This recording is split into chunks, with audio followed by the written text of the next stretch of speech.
Sadguru Namaskaram. According to the Hindu tradition, a woman, when she's having a menstrual cycle, is not allowed to participate in any rituals. Is there any scientific reason or anything associated? I just wanted to know what happens at the energy level. See, you must understand, there are certain aspects of life which are for always. There are certain other aspects of life which are significant at different times of history, depending upon those situations in which they existed. So making a judgment on that, thinking this is prejudice, this is this, it's not that. It was an appropriate thing for a certain time. You must understand, women were not like you in the past. A woman means she had phenomenal amount of work, physical work, okay? She has to cook, she has to take everything around the house, maybe also do some work in the farm, It's a lot of physical work. And there is no government holiday for a woman, and most people did not work for the government anyway. So there is no such thing as holiday, something has to be done. I think generally in Tamil Nadu and Karnataka, they don't plow on Monday mornings. Monday morning they will not plow. So they fix these things because the animals and men need some rest. Otherwise they're simply working, don't know when to stop. But the woman's work is such that you can't stop on a Monday, you still have to eat. So you have to give her some holiday somewhere. So her own body had cycles, so 3 to 5 days in a month is a break for her. She need not do anything, nobody mess with her, she's by herself. That's the idea, and it's a good one. Because when there's so much physical work, those days in her condition, it would be difficult for her to work. There were no aids like what you have today. Hygiene was also an issue, and above all, she needed rest. Physical rest and energy-wise also, it's a certain…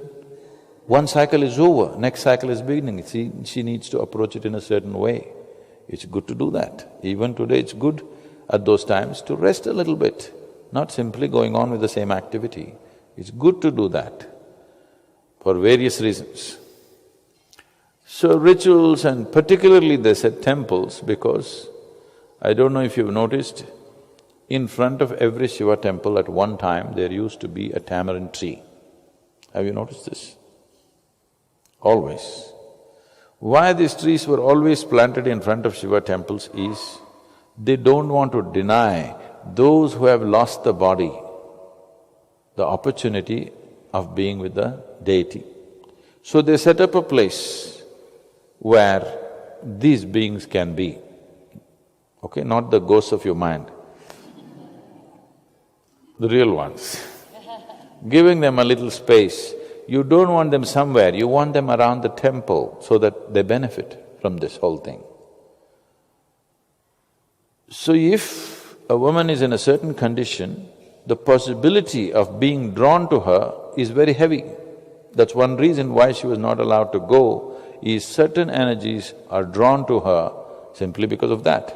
And another thing is, you must understand, it's not like today, wild animals were all over the place, all right? There was no such thing as wildlife sanctuary. The whole nation was a wildlife sanctuary. Yes? In the wildlife sanctuary you lived. When there is smell of blood, if you go out, you're risking your life. So the best thing is, she must be in the room and locked. If she came out, she always risked her life because wild animals can smell blood a mile away. And you're always putting her to risk. So always she must be in closed door, no open door, always in a closed room. It is a good thing to save her life. Okay, today things have changed, you're living in a city, while there is no tigers prowling around, things have changed. But still certain things have not changed. Fundamentally your body has not changed. Those things still have to be respected. Certain things have changed, they can be dropped. So, this is not about this is not a religious aspect, this is just common sense, okay? And even today, it's good, those days, to keep the activity, physical activity, to the minimal. And naturally, there's an urge to keep it to the minimal, isn't it? So, temples you're not supposed to enter because always… One thing is hygiene. Hygiene part we have taken care of it now. Another thing is these aspects. If there are other kinds, there are certain type of temples, not all the temples, certain type of temples where it's not necessary for a woman to go in that condition because she's attracting certain things which are unnecessary for her. She is more susceptible in those days.